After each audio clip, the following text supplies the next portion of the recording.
Hey everybody, what's up?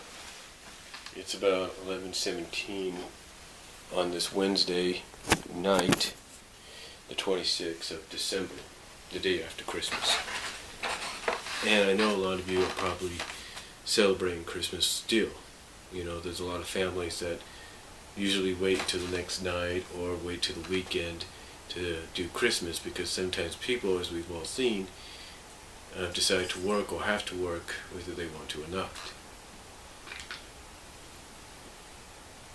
The only benefit about that is it's overtime. It's double the overtime, so double or triple overtime. So that's the only benefit about it. But anyway, as you can see the title below, it says Ian Flynn sheds some light on this whole situation involving 244. Basically shed some light on 244 situation on 244, or changes in 244. And TSSZ is the one that reported this. Believe it or not, TSSZ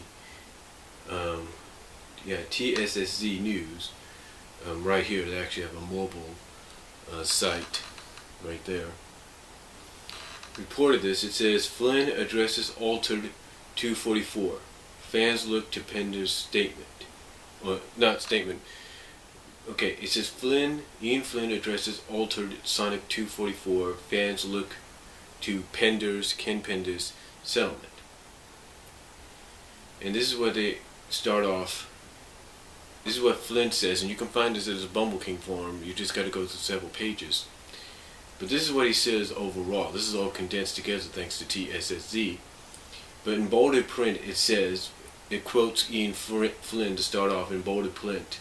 In bolded print, I should say, it states, Arc wasn't originally what I had. Story arc wasn't what I originally planned. So in other words, what he's saying right there is forms and condensed here thanks to TSSZ News, is this endangered species arc in 244 and 243 and going into 246 basically wasn't originally what he had planned for the arc. Wasn't originally what he had wrote, wasn't originally what he was looking forward to seeing being read by many fans. It wasn't basically it wasn't originally in the plans. It originally wasn't on the it originally wasn't part of the blueprints for the story arc. Now, this is what TSSZ says. TSSZ News says, and I quote, some fans who received Archie's Sonic the Hedgehog number 44 in the mail recently were a bit unpleasantly surprised to see developments unfold in part 2 of the endangered species arc. If you haven't read it, be warned that we're about to spoil a major plot point. Ian Flynn appears to write out most of the echidna characters as trash, or thrash, traps many of the characters via warp ring, in effect erasing them from the Archie Sonic universe. The only two that appear left, at least in this issue, are Knuckles and Dr. Fentivius. There's no telling how the endangered species arc ends, but for the moment, it appears the likes of Linda, Julie Sue,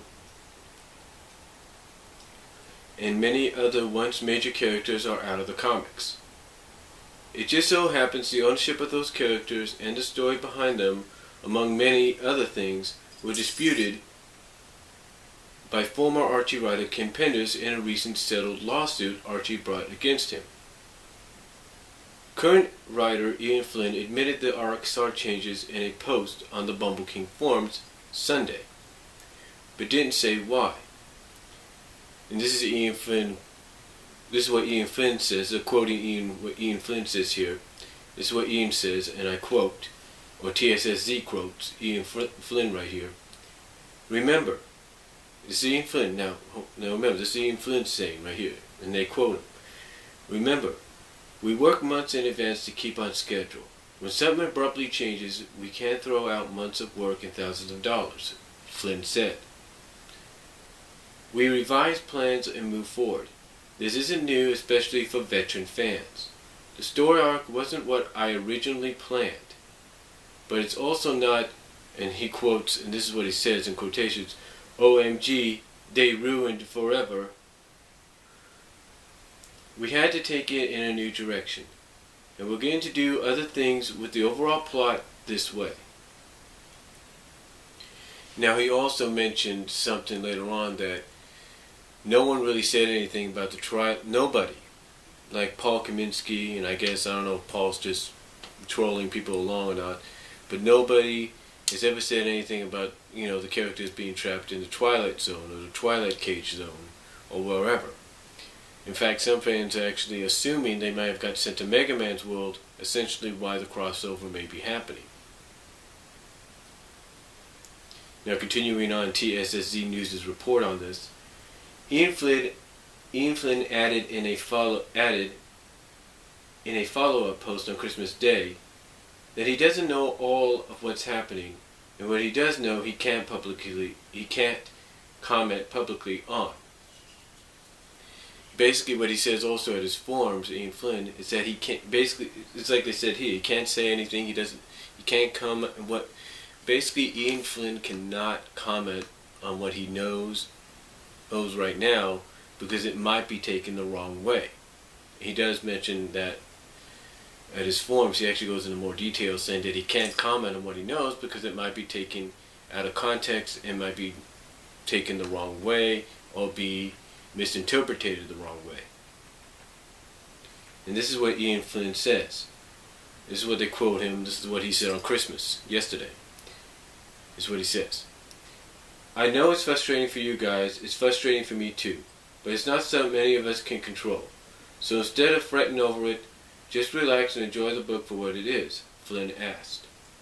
Trust me when I say everyone on staff is committed to bringing the best books we can. That hasn't changed. Now, we do get some comments from some fans.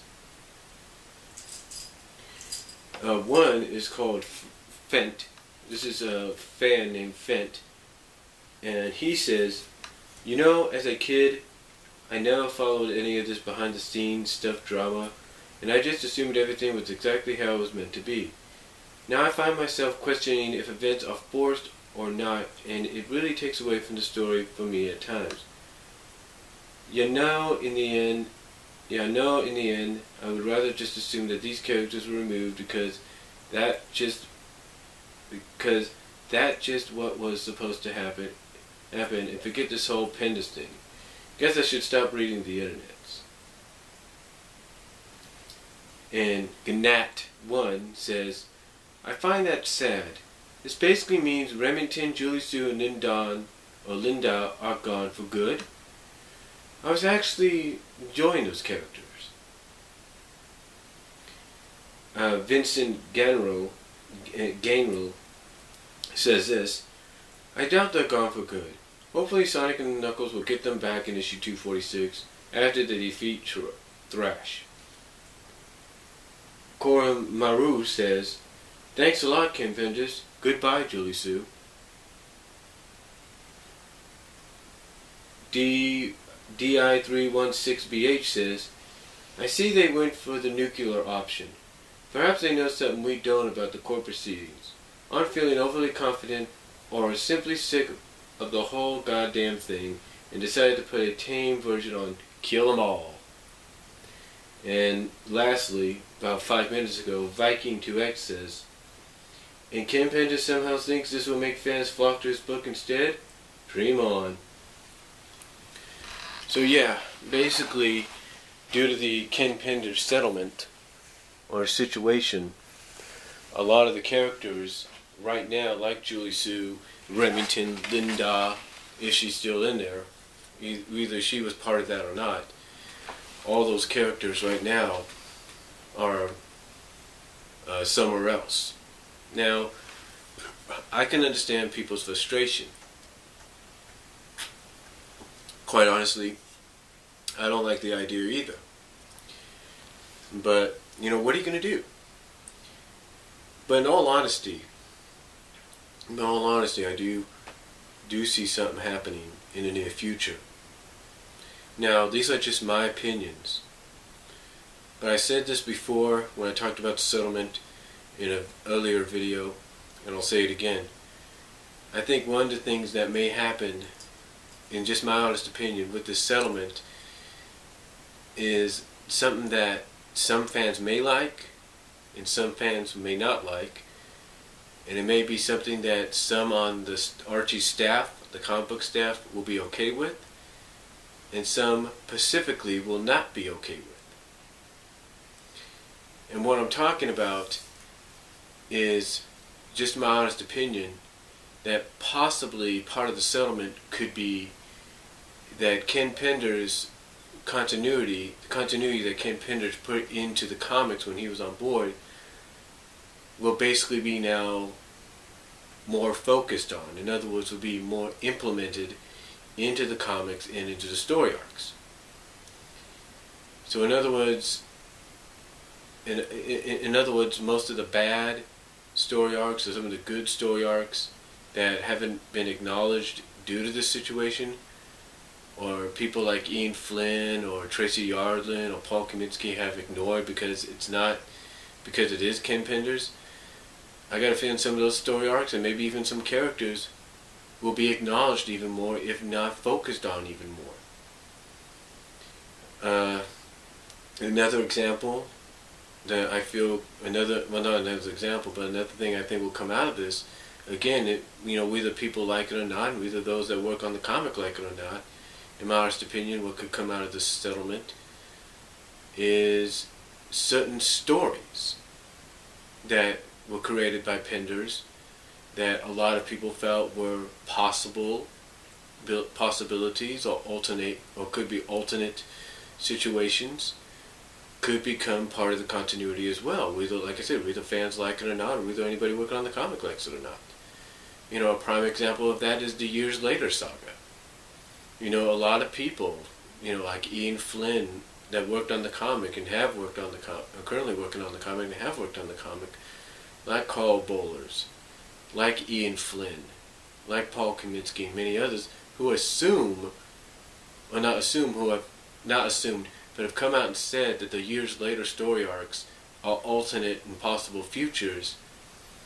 They may have to come out and say, they're now the true futures. They're they're the exact futures that are going to happen. And, because remember, that's what Ken Penders said they were when he started it. So if that's part of the settlement, then if you're a fan of the Mobius Years Later's arc, hey, you're going to get to see even more of it, and you're going to get the acknowledgement that they are indeed part of the continuity, that is indeed the true future.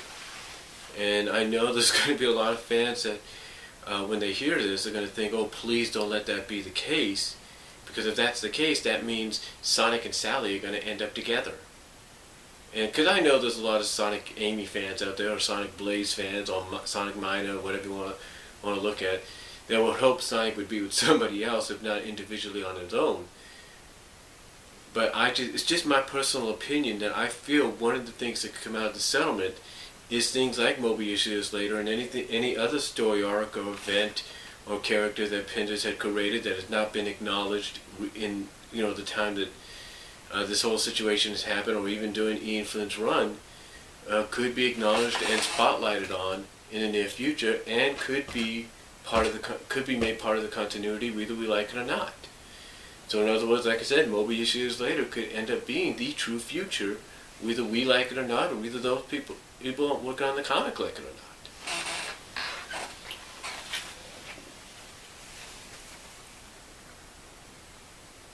I mean, I'm not saying that it's something that. Hold on for a second.